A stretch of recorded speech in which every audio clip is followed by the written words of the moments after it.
Selamat datang di The Deep Dive. Hari ini tanggal 1 Desember 2025 dan kita akan coba memahami sebuah krisis besar yang lagi melanda Sumatera. Anda mungkin udah lihat ya cuplikan beritanya di mana-mana, tapi kita mau coba lihat lebih dalam. Lebih dari sekedar angka-angka yang lewat di layar, kita punya dua sumber utama hari ini. Yang pertama, ini rasanya personal banyak. Laporan langsung dari Aceh yang ngasih gambaran gimana rasanya terputus dari dunia luar. Listrik mati, sinyal juga. Nah, laporan kedua ini kasih kita gambaran besarnya, skala historisnya. Katanya ini bencana terparah dalam 120 tahun. Jadi misi kita hari ini adalah menyambungkan dua titik itu. Dari perjuangan personal cuma untuk kirim kabar, sampai ke data besar dan pola sejarahnya. Ternyata bencana ini akarnya dalam. Mari kita bedah. Benar. Dan yang akan kita lihat nanti itu gimana sebuah bencana alam di zaman sekarang ini bukan cuma soal air atau longsor aja. Ini lebih ke cerita soal lumpuhnya infrastruktur modern yang paling kita andalkan. Komunikasi dan listrik. Ini kayaknya semacam tes ketahanan sistem kita ya. Oke, kita mulai dari laporan pertama ya. Suara dari kegelapan di Aceh. Coba bayangin deh, Anda ada di Banda Aceh. Menurut laporan ini, kota Anda itu nggak kebanjiran, nggak terendam, tapi udah 5 hari listrik padam total. 5 hari. Wow. Ini cerita dari Muhammad Rizal, Ketua KKSS Aceh. Dia coba kirim pesan singkat, dan isinya itu udah cukup menggambarkan semuanya. Dia bilang, terputus listrik sekarang, internet wifi otomatis tidak tersambung. Kalau ada data seluler pun terputus-putus. Nah, deskripsi itu, walaupun singkat, itu kuat banget ya gambarin isolasi di era modern. Kita kan sering mikir dampak bencana itu kerusakan fisik ya, rumah hancur, jembatan putus. Tapi laporan ini nunjukin dampak non-fisik yang bisa jadi sama merusaknya. Putusnya listrik dan komunikasi itu bukan sekedar nggak nyaman loh. Itu melumpuhkan koordinasi tim SAR. Pasti. Menghalangi keluarga buat saling cari kabar. Anda bisa bayangin paniknya gimana. Dan ini menciptakan, teror psikologis yang luar biasa. Ini yang sering disebut bencana di dalam bencana. Betul sekali.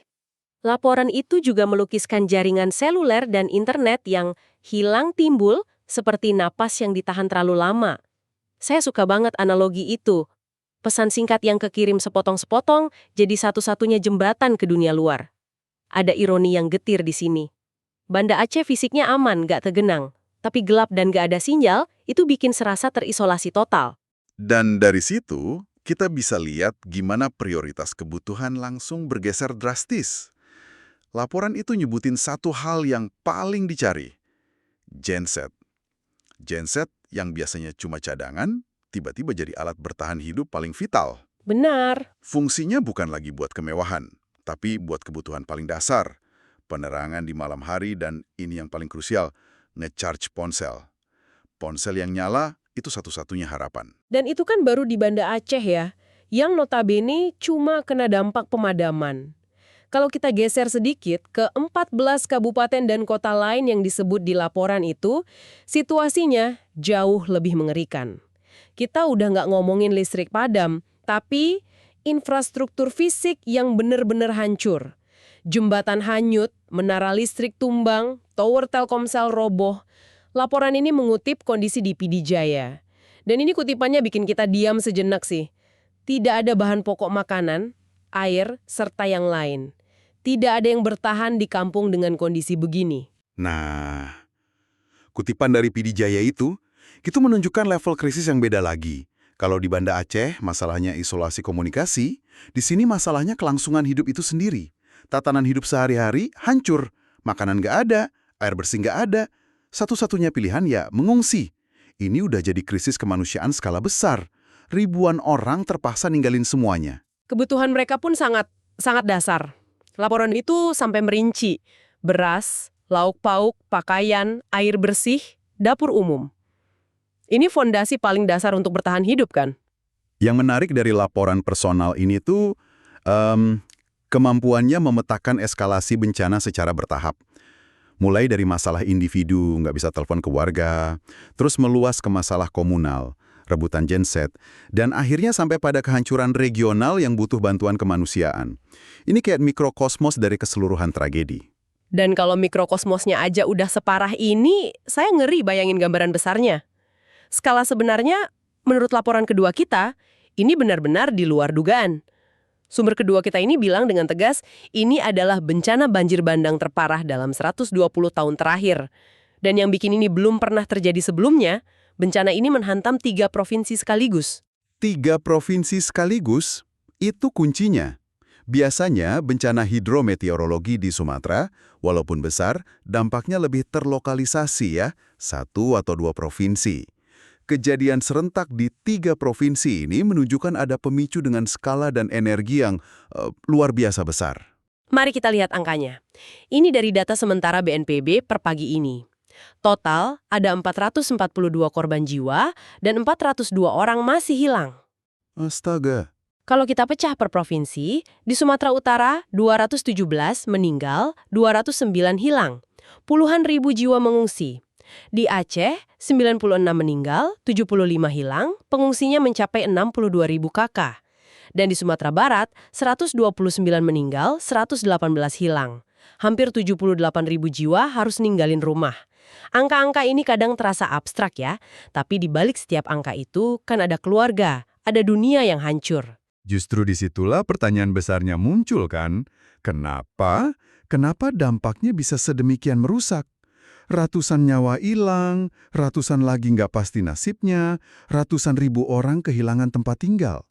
Nah, laporan kedua ini mengutip analisis awal dari Dr. Hatma Suryatmojo, seorang peneliti dari UGM.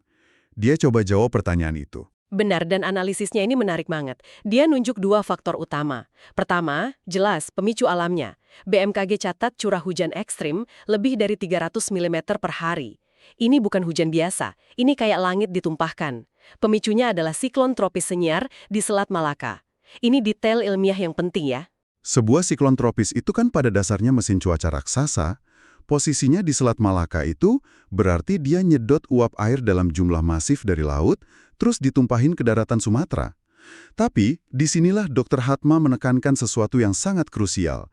Dia bilang, cuaca ekstrim itu hanyalah pemicu awal.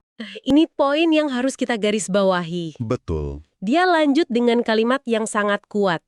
Dampak merusak banjir bandang tersebut sesungguhnya diperparah oleh rapuhnya benteng alam di kawasan hulu.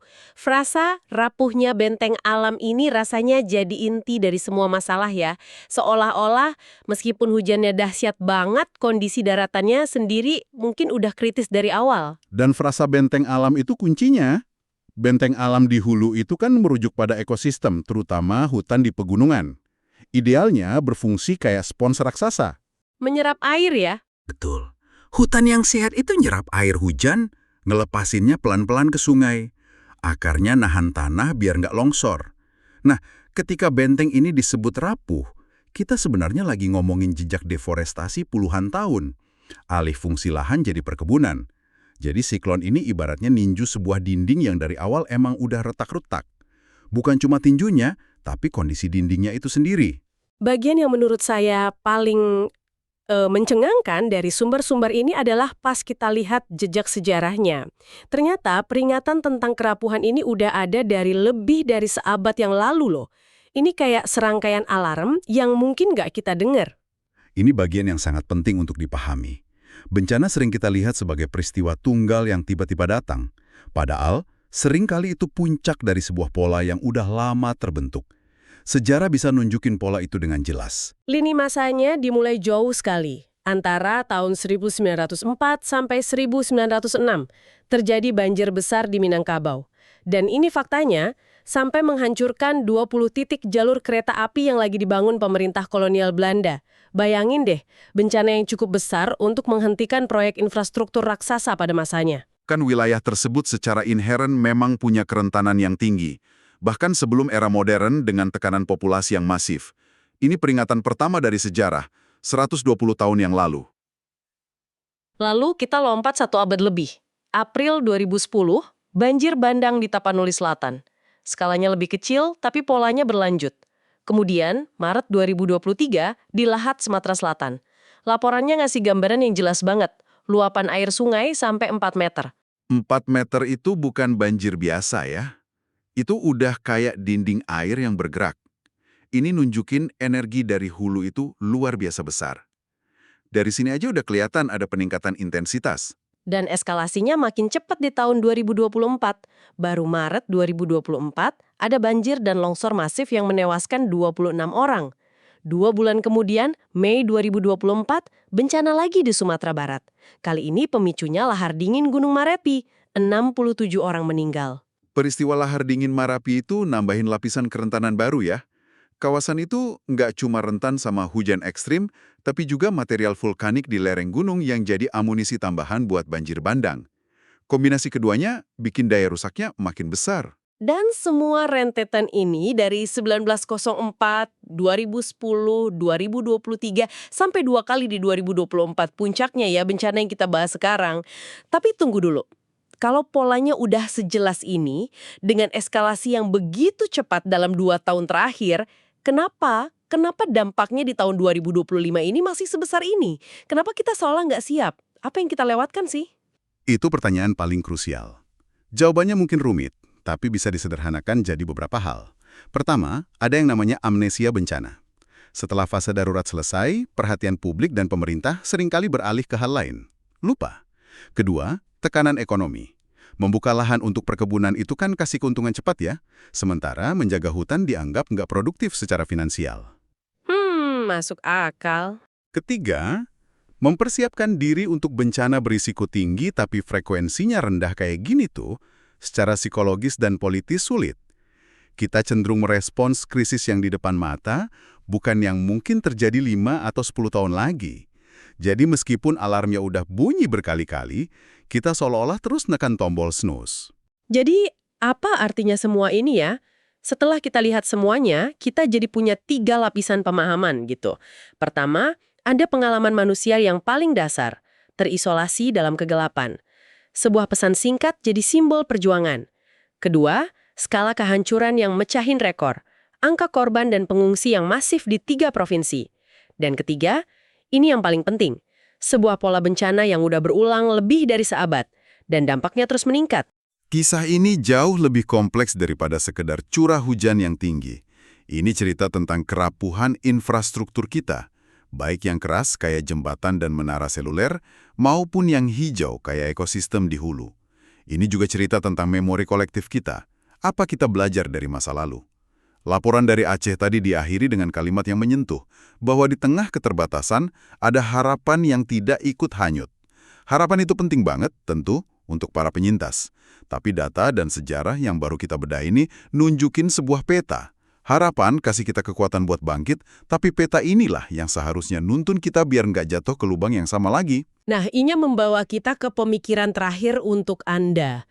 Melihat pola bencana yang terus berulang dan makin parah selama 1 abad ini, dengan faktor rapuhnya benteng alam sebagai akar masalahnya, mungkin pertanyaan yang perlu kita pikirkan sama-sama bukan lagi apakah bencana serupa akan terjadi lagi ya, melainkan bagaimana cara kita memastikan bahwa respons kita di masa depan akan menulis cerita yang sama sekali berbeda untuk memutus siklus yang merusak ini. Berapa ini naiknya air? Dari jam 11 malam, Bang. Sebelumnya enggak naik ya? Sebelumnya sering juga kayak gini, Bang. Karena akibat hujan ini, makanya air pasang surut ya, Bang. Oke, yang hari ini kena hujan juga? Ya, hari ini kena hujan. Dari siap sholat maghrib sampai sekarang hujan. Yang terendam apa aja nih selain jalan? Rumah terendam, masjid juga terendam, Bang. Oke. Ada apa tadi? Kereta hanyut di bawah air karena lewat dia. Oh, pas maksa lewat gitu ya? Maksa lewat udah dilarang, dia nggak dengarkan. Tapi alhamdulillah selamat juga, Bang. Jembatan Sukamakmur lumpuh total pagi ini. Longsor.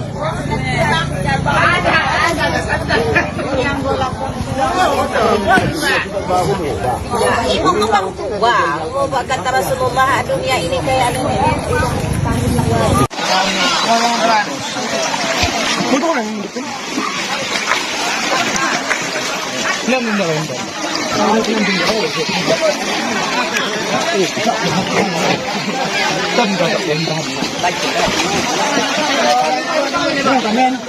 kan umak darua.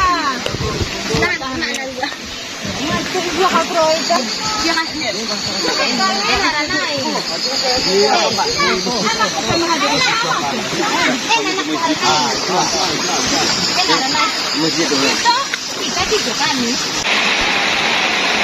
Kondisi terkini banjir di Bulu Sema. Kendaraan tidak bisa melewati. Air sudah sampai ke lantai masjid.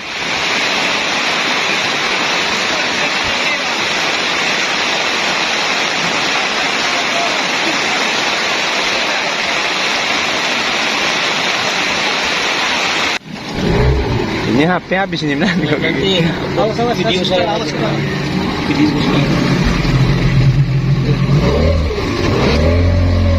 Ini listrik hidup masih? Enggak. Ini enggak.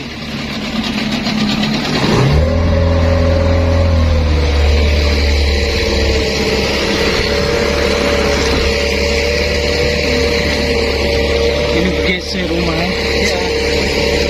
Download Tribun X sekarang. Menghadirkan lokal menjadi Indonesia.